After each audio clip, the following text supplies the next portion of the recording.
9-year-old Emma spotted a cat struggling in the pool, yet she drew the curtains and pretended not to see. Only after the cat drowned completely did Emma tell her dad there was a dead cat in the pool. Her father, horrified by the cat's pitiful state, hurriedly fished it out. Emma wore a sorrowful expression, but secretly felt glee inside. The next day, a large yellow hornet flew into the classroom. The students panicked and scattered. Emma calmly placed a glass over the wasp, deftly sealed it with paper, and to everyone's astonishment, carried it to the window to release it. Everyone believed Emma was brave, kind, and a perfect girl. When she saw her classmate Katie wearing a new watch, her eyes lit up with an idea. She pretended to trip Katie as she ran, knocking her to the ground. Emma gently helped Katie up, even holding her hand with apparent concern. But no one noticed Emma had already stolen Katie's watch. The teacher gave Emma a thoughtful look. Emma felt a bit nervous, so after returning home, she practiced her fake smile repeatedly in front of the mirror. This highly skilled actress even kept her father Mark in the dark. He only saw Emma as a caring little angel. The school treated Emma as a model student,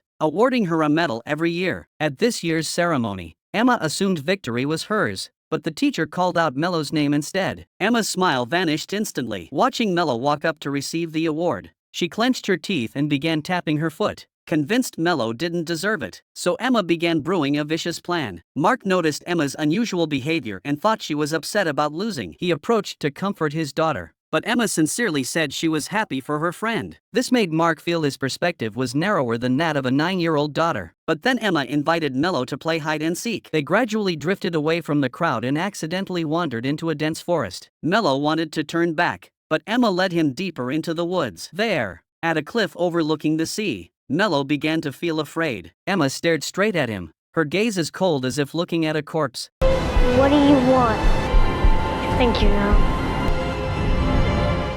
When Mello vanished, everyone frantically searched everywhere. Emma, however, stood aside, watching coldly. Hours later, they found Mello at the base of the cliff, but he had already stopped breathing. His mother, overcome with grief at losing her beloved son, wept bitterly. Emma, seeing this, remained unmoved and even pretended to be scared, burying herself in Mark's arms. But as soon as she got home, she happily swung her legs, nearly laughing out loud. This puzzled Mark. Noticing her father's unusual expression, Emma remarked flatly, "Milo is dead. There's no need to waste emotions." Though she said this, Emma's coldness shocked Mark. He began to console himself. Perhaps children process grief differently. Later, due to a busy work schedule, Mark hired a live-in nanny named Kate, asking her to start the next day. At this moment, Emma hid behind the door, eyeing Kate with a venomous glare. It was clear Emma despised this young, pretty nanny, yet in front of Mark, she remained sweet and welcoming. However,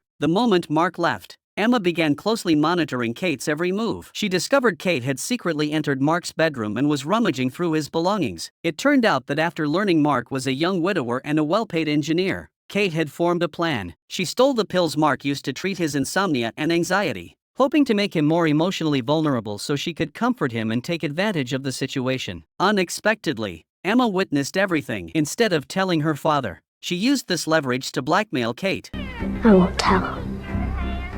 I think I'm gonna stay up past my bedtime tonight. Now go and get me some ice cream.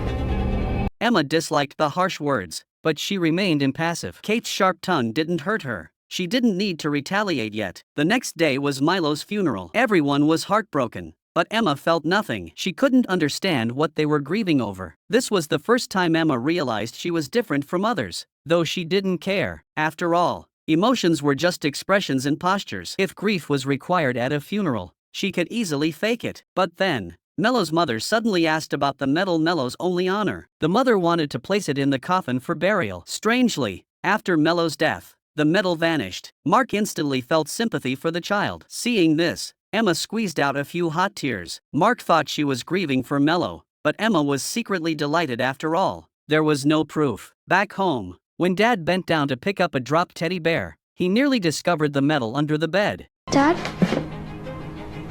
What are you doing in my room? Just picking up a little. It is picked up. Anything else? Mark grew increasingly wary. When he looked at the award photo, he noticed Emma's gaze on the medal was filled with a predatory intensity. This discovery sent chills down his spine. The next day, the teacher arrived with a lawyer. pointing out that Mello couldn't swim and suffered from acrophobia, making it impossible for him to have gone to the cliff on his own. A classmate testified to seeing Emma playing with Mello. The teacher suspected Mello hadn't fallen accidentally and demanded Emma cooperate with the investigation. Emma, hiding behind the door, instantly turned vicious. She spun around, smashed the glass bottle, and laid directly on the shards. Kate witnessed the entire scene. Stunned, the teacher awkwardly excused herself. Mark helped Emma clean her wounds. When he brought up Mello's incident, Emma firmly denied playing with him or ever going to the cliff. But her answers were too neat. Mark decided to probe further. She's lying. Because she hates me. She never liked me. Why would she say that? When he mentioned Emma's mother dying during childbirth, Mark's heart softened. He believed his daughter was just insecure and sensitive, thinking a 9-year-old couldn't possibly be involved in a death. Kate, however, saw through Emma's ploy that day. But to stay close to Mark, she didn't expose her. I got you, girl. Just don't mess with me. Just then, they spotted the teacher's car parked outside Mello's house. Emma grew tense, but Kate gloated, telling her the teacher suspected murder and was gathering evidence. The police were about to open a case, and Emma would be the first to be questioned. Though Emma was vicious, she was still just a child. She thought the worst would be her dad scolding her and the teacher reprimanding her. Kate, however, scared her by saying there were special prisons for children, equipped with 220-volt electric chairs specifically for punishing bad kids. Emma believed it. She placed a wasp nest from the eaves into the teacher's back seat. The teacher drove off unsuspectingly. The wasps swarmed out and crawled onto her face. As she waved them away, the car swerved, causing a tragic accident. The teacher died instantly. The killer, Emma, returned home as if nothing had happened, delighted at having solved her biggest problem. Little did she know Kate had searched her room and found the medal hidden under the bed. To expose the crime, Kate hung the medal on Mark's bedside lamp. This way, Mark would see it the moment he entered the bedroom. Coincidentally,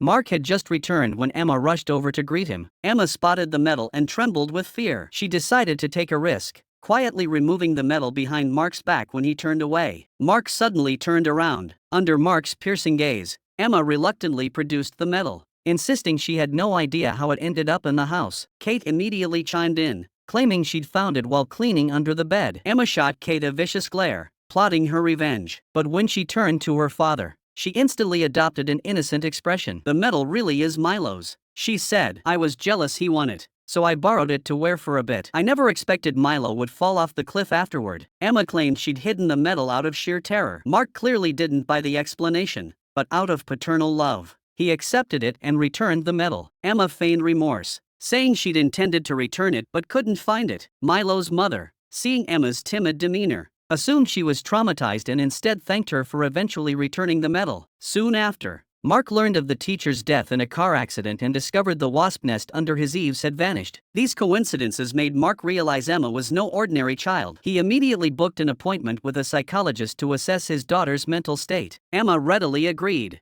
though her fingers dug into her palm until they drew blood. Upon meeting the psychologist, Emma instantly launched into her performance. When discussing Mello, she clasped her hands tightly, her face etched with sorrow, perfectly conveying confusion, a spot-on portrayal of a child's understanding of death at that age. When the conversation turned to happier topics, she became lively and cheerful, embodying the image of an innocent little girl. The psychologist detected no abnormalities whatsoever, ultimately concluding Emma was perfectly normal. Mark finally set aside his doubts and returned home with Emma, only to find Kate lounging in the living room dressed provocatively, as if she owned the place. Instead of reprimanding her, Mark found himself surreptitiously admiring Kate's figure. Emma instantly sensed danger and barked an order for Kate to leave. Kate responded with a contemptuous challenge. "This house isn't yours to rule." You wouldn't mind if he and I hooked up, would you?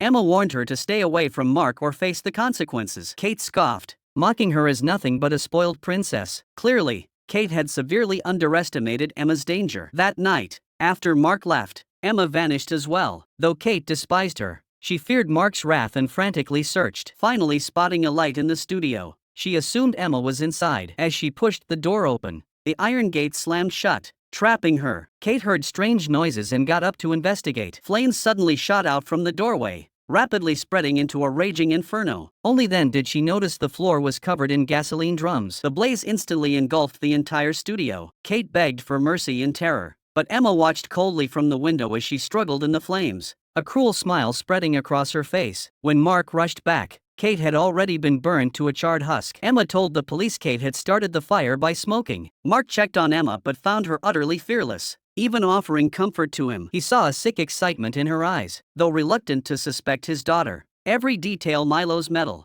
the teacher's hornet nest. This deadly fire had subtle connections to Emma. Late at night, Mark woke Emma, who had been pretending to sleep, and finally asked the question he'd suppressed. "You heard Milo, didn't you?" He fell.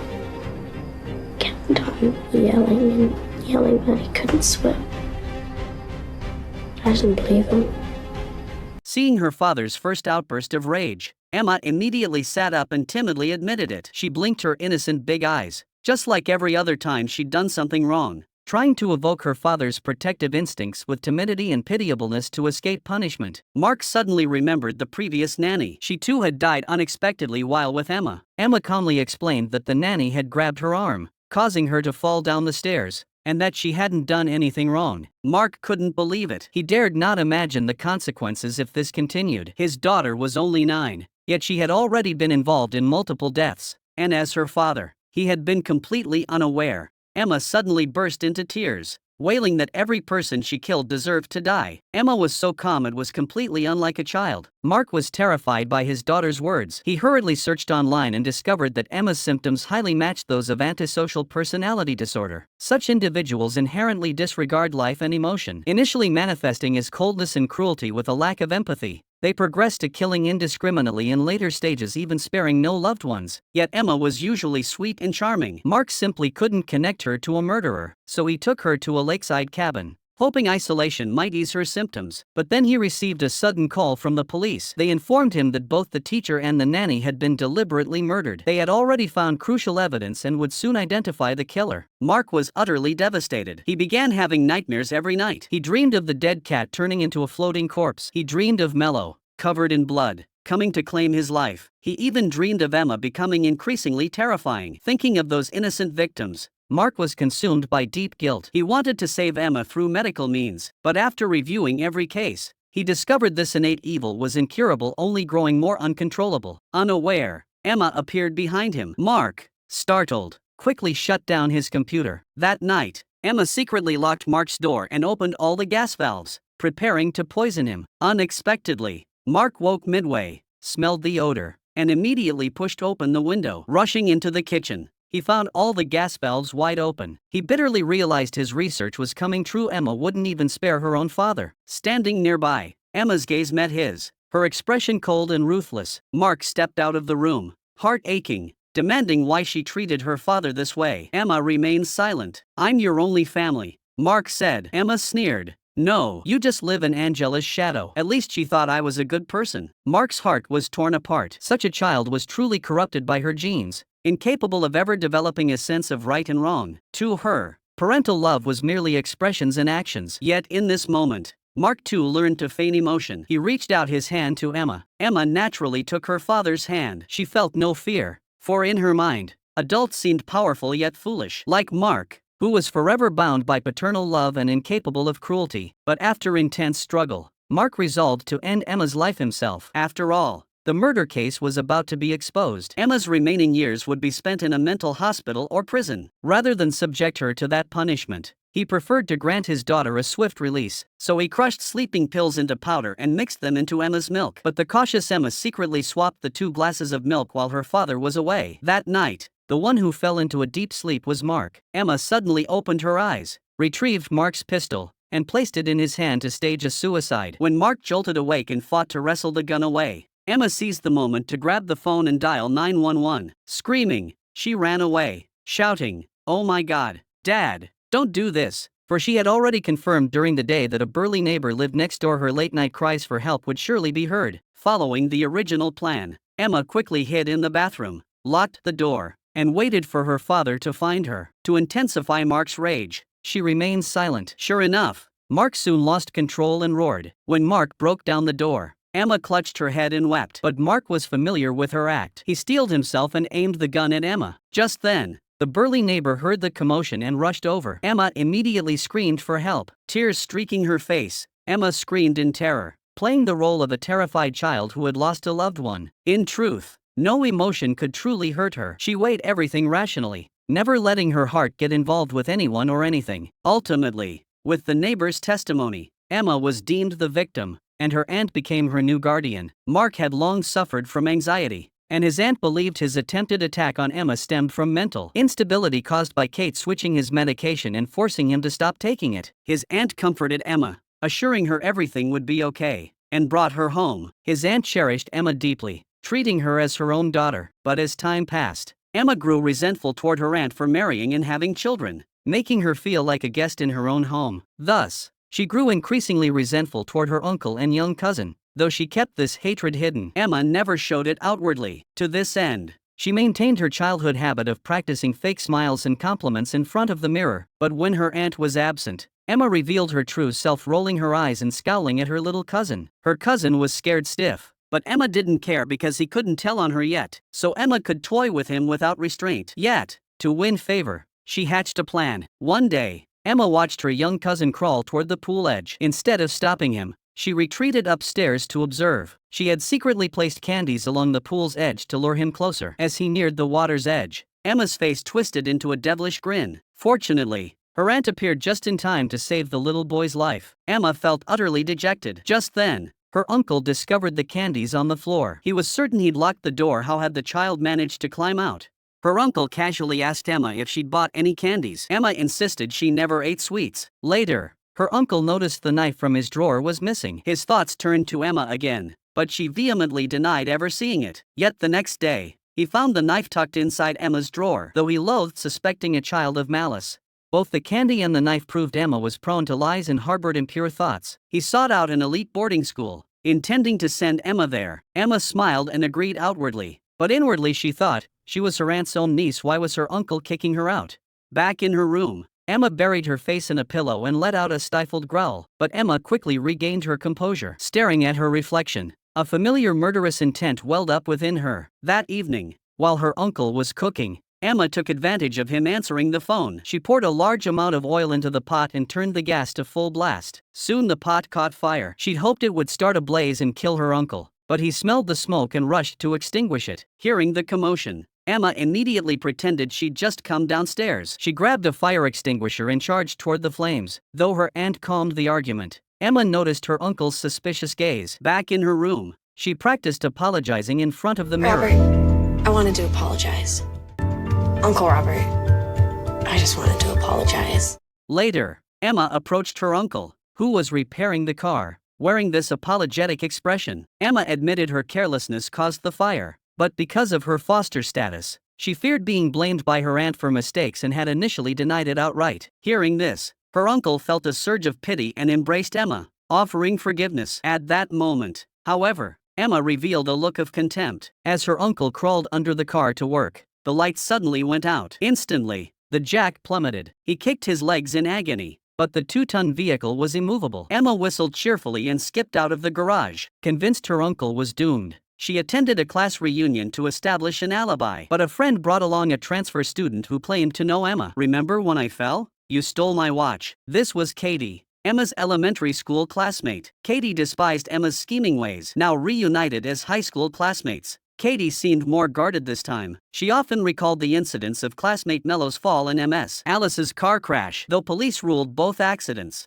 Emma was deeply entangled in their deaths. Meanwhile, her uncle lay unconscious in the garage until the following night when he was discovered. This left him with a broken leg and in a deep coma. Her terrified aunt immediately called Emma, but seeing her uncle so badly injured, Emma was deeply disappointed. What's more, a few days later, her uncle regained consciousness. Struggling to communicate, he reached for paper and pen. His aunt hurriedly provided them, only for him to write down Emma's name. Completely baffled, she never once suspected Emma of any wrongdoing after all. Emma had been caring for her cousin since the accident. Once again, Emma used her acting skills to deflect her aunt's suspicions. Soon after, the school dance team held auditions for a captain to take center stage. Emma desperately wanted the spotlight, but her dancing skills were truly beyond description. Stephen, however, possessed exceptional rhythm and dance skills that far surpassed Emma's. Emma decided to eliminate this obstacle. After school, Emma stole her uncle's knife again. She took Stephen's dog to the park and stabbed it repeatedly with the knife, turning it into a hornet's nest. When Stephen found his dog,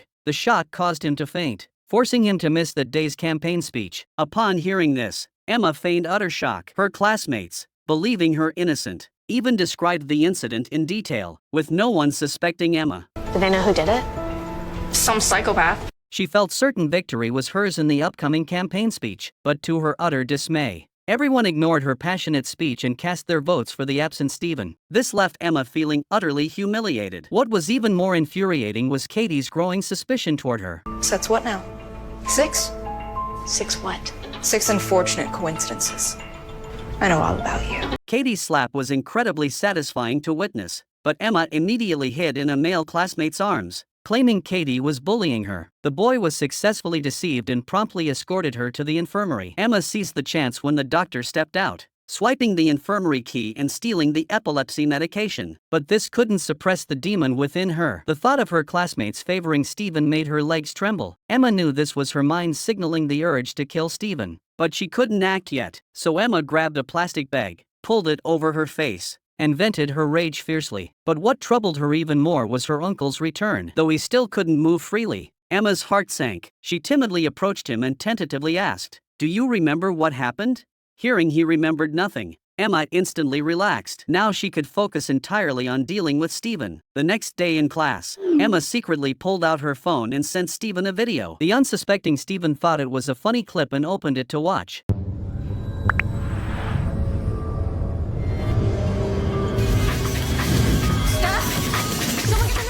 Emma seized the moment to grab Stephen's phone and delete the video. Classmates assumed she was dialing emergency services. Due to the delay in rescue efforts, the nurse arrived much later. She discovered Stephen suffered from light spot-induced epilepsy. Exposure to light spots triggered his seizures, but Emma had already taken the epilepsy medication from the infirmary. Without timely treatment, Stephen passed away quickly. Emma felt immense satisfaction, even openly celebrating during his memorial service. But then Stephen's mother reviewed surveillance footage and spotted a suspicious person taking the puppy. She sent the video to Emma's aunt, asking her to confirm if it was Emma. The aunt immediately opened the footage and was horrified. Unable to believe it, she urgently confronted Emma. Emma flatly denied it, tearfully insisting she had never even seen Stephen's dog. Despite the undeniable video evidence, the aunt felt deeply disappointed in Emma. Researching further, she discovered Emma exhibited classic traits of antisocial personality disorder, pathological lying, a tendency toward abuse, and being untreatable. As a doctor, the aunt had never noticed this, indicating Emma was highly intelligent, capable of habitual crime and meticulous cover-ups. Keeping Emma close was like digging her own grave, though Emma was reveling in the sensation. After breaking his leg, the uncle couldn't walk. He shouted for Emma's help, but she pretended to be on the phone and ignored him. Uncle tried reaching for his wheelchair but accidentally hit his broken leg. Screaming in agony, hearing the commotion, the nanny rushed out. Emma finally approached, claiming she hadn't heard his calls earlier. Uncle was too furious for words, but Emma whistled cheerfully. Unbeknownst to her, Uncle suddenly remembered hearing the same whistle the day he was pinned down. His intuition proved right. Emma was indeed troubled. He privately warned her. Uncle proposed a deal: send Emma to boarding school to restore peace to their home, and he'd let bygones be bygones. But Emma merely shrugged indifferently and walked away. She hadn't feared him when he was able-bodied. Now that he was crippled, she feared him even less. Back in her room, Emma opened her laptop and took an online psychological assessment. The results declared her a textbook case of insanity. Emma couldn't help but smile knowingly. Now she could commit her crimes with complete impunity. After sensing Emma's mental instability, her aunt, out of familial consideration, didn't immediately confront her husband. Instead, she sought further proof. She placed a doll equipped with a hidden camera in her husband's room before taking the baby out. Before leaving, she deliberately checked her phone to confirm the camera was recording properly. But this scene was all witnessed by Emma, who was watching from upstairs. As soon as her aunt left, Emma went to her uncle's room, turned the doll with the hidden camera toward him, and then sent the nanny home early, claiming it was about to rain. As she left, she took her uncle's phone to prevent him from calling her aunt. Meanwhile, the aunt went to the lakeside cabin where Emma's father had been shot dead by a neighbor years ago. The neighbor recalled that Emma's father had seemed emotionally stable, not someone who would kill his own daughter. That day, he must have been triggered by something to suddenly lose control. Hearing this, the aunt felt a chill. She confirmed that her brother had already discovered Emma was mentally ill when he was mistakenly killed by the neighbor. Her aunt immediately tried calling her husband, but Emma had already seized the phone. A bad feeling gripped her, and she hurried home. Meanwhile, Emma called her classmate Katie, claiming a boy named Nathan liked her and asking Katie for advice. This gave Katie, who had been relentlessly pursuing the truth, the opening she needed. She promptly accepted Emma's invitation. Emma then called Nathan, inviting him and Katie to come over to play. She told Nathan to arrive in an hour. This way, Nathan could later verify Katie's presence was legitimate. Katie arrived at Emma's house quickly but didn't rush inside. Instead, she turned on her phone's voice recording feature, ready to document Emma's crimes. She also prepared a can of pepper spray. Emma greeted her warmly at the door, offering a cup of hot coffee as she confided that her uncle wanted her gone. After Emma laid bare her inner thoughts, Katie mistakenly believed Emma had finally repented for her malicious actions, so Katie listened while sipping her coffee, never considering Emma might merely be reviewing oversights from her uncle's murder plot. Sure enough, Emma soon announced triumphantly, He started it. How? Hot chocolate. Katie tried to stand but her body went limp. The coffee had been laced with a large dose of her uncle's painkillers. The unsuspecting Katie never imagined that from the moment she walked in, her fate was sealed. She would not escape Emma's grasp tonight. Oh my God, please help me. My name is Emma Grossman. There's this girl. She's insane. I invited her over to come and have hot chocolate and she started a fire. She's attacking me. Please help me.